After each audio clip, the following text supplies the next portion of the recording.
Bonjour Yvan Rioufol. Bonjour Liselotte Dutreuil. Alors nous sommes ravis que vous ayez accepté de participer à la vie de la matinale pour une saison de plus et les auditeurs sont C'est aussi avec un ravis. grand plaisir. Alors on va commencer très simplement. Beyrouth doit-il faire ses valises, Yvan Rioufol? Oui, je pense qu'en effet, il peut s'apprêter à faire ses valises, mais je pense que Bayrou ne va pas être le seul à devoir démissionner lundi prochain.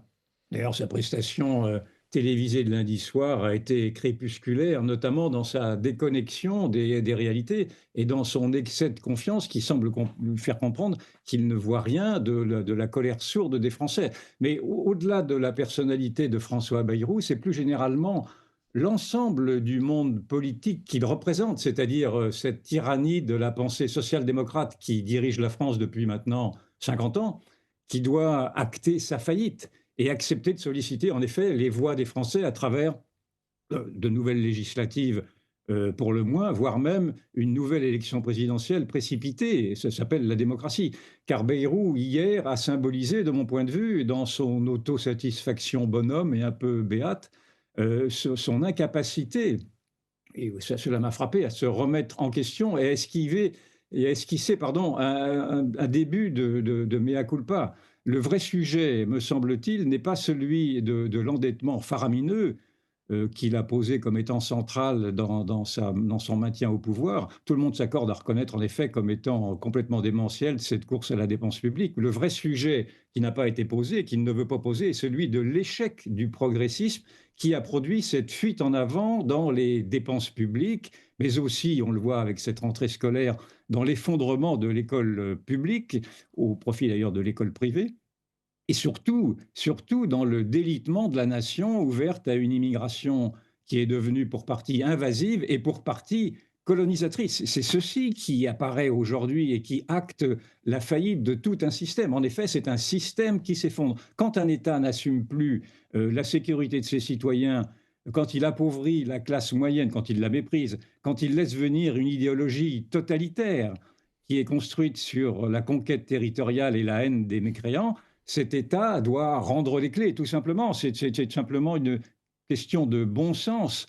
Or, non content d'avoir accusé les Français d'être responsables de la dette, en les désignant comme étant les boucs émissaires de son incapacité, de l'incapacité de tous les dirigeants de droite et de gauche et du centre à avoir dirigé la France, Bayrou considère maintenant que l'immigration, enfin a toujours considéré d'ailleurs que l'immigration, qui est pourtant l'éléphant dans le salon, n'a aucune responsabilité ni dans l'endettement, ni dans les problèmes d'insécurité ou de fracture identitaire. Donc on voit bien qu'il est prisonnier d'une idéologie, ce n'est pas une surprise, mais cet aveuglement idéologique n'est plus tenable dans un moment où le réalisme politique oblige aujourd'hui à se confronter aux réalités. Et la Macronie devient pathétique en s'accrochant, dans le fond, à un pouvoir au risque de bloquer la société encore davantage et de susciter encore naturellement davantage l'exaspération des Français. Alors est-ce que Emmanuel Macron doit démissionner? On recevait ce matin David Van Emelric qui appelle sa destitution depuis son avion avec cette banderole que vous avez peut-être vue qu'il Ah fait oui. passer au-dessus des plages. Bah, écoutez, j'écoutais ce matin Jean-François Copé sur RTL qui demande sa démission. J'écoutais à l'instant même Sarah Knafo sur Europe 1 qui demande sa démission. Moi-même, je crois me souvenir qu'ici même, chez vous, j'avais suggéré également Mmh. cette hypothèse, qui n'a rien de très original. Mais enfin, quand une société est bloquée, quand la démocratie n'ose plus appeler au peuple, il faut en appeler au peuple. Donc, en effet, Macron devrait démissionner. Bien sûr, il ne le fera pas parce que son orgueil l'empêche de le faire. Et puis, il a déclaré qu'il irait jusqu'au bout et que même il voulait aller au-delà du bout, si je comprends bien, et de se représenter à nouveau. Donc, il est dans cette quête d'un narcisse blessé qui ne veut surtout pas montrer qu'il est vaincu. Mais son règne n'est plus tenable, et son règne n'est plus tenable pour la bonne raison que s'étant présenté comme étant un progressiste en guerre contre le populisme, sa guerre contre le populisme l'a amené à mener une guerre contre les Français eux-mêmes, les Français inquiets. C'est ça le populisme, c'est l'inquiétude des Français. Et quand vous avez un président qui mène une guerre contre son propre peuple, une partie de son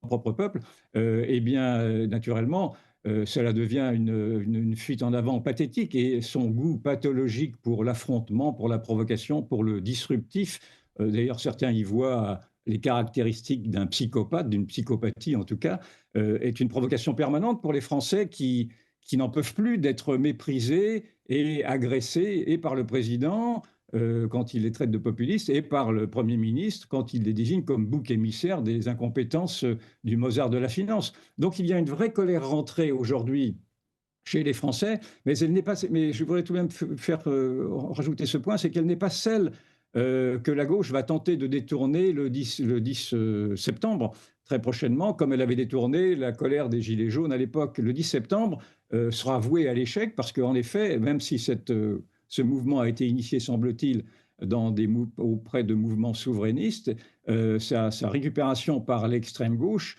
l'amène naturellement à dégoûter une partie des Français de se rallier à ce mouvement-là. Et ce faisant, Mélenchon va faire le jeu de Macron une nouvelle fois en faisant de ce mouvement un échec. Car en fait, le macronisme et le mélenchonisme partagent cette même idéologie d'une société post-nationale ouverte toujours plus à l'immigration et notamment à l'immigration islamique.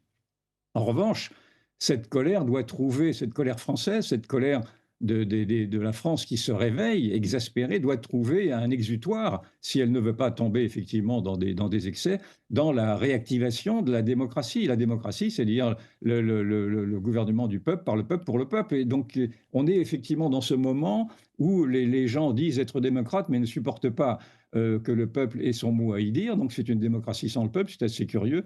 Et il faut naturellement cesser cette pente suicidaire et à défaut d'émission de Macron, en tout cas d'aller vers de nouvelles élections législatives afin de faire entendre et d'accepter la voix des Français. Et dans cette hypothèse, je dois dire également que je ne comprends pas bien l'attitude des Républicains, en tout cas l'attitude de Bruno Retailleau, qui va annoncer qu'il allait voter malgré tout la confiance, en se bouchant le nez peut-être, si j'ai bien compris, mais votant la confiance. Or, ça me semble être une incongruité dans un moment radical où l'on a besoin, au contraire, la droite aurait besoin d'acter une rupture avec le centrisme qui précisément a conduit à sa perte et à sa transparence.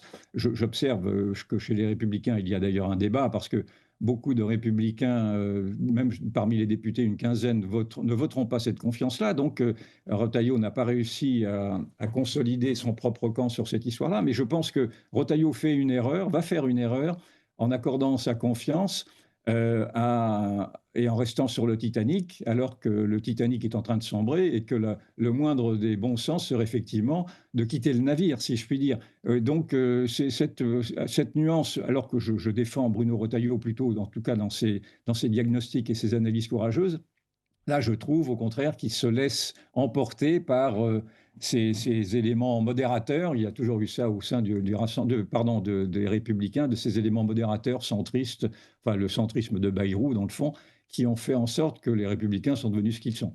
Quand vous parlez du diagnostic de Bruno Retailleau, qu'effectivement on ne peut que saluer, est-ce que en votant sa confiance à François Bayrou, il ne trahit pas sa crainte d'être mis face à son bilan de façon peut-être prématurée par rapport à ce qu'il a pu effectivement mettre en place et à ses actions, puisque si le diagnostic est bon, beaucoup de Français attendaient bien plus de Bruno Retailleau sur le terrain de l'action.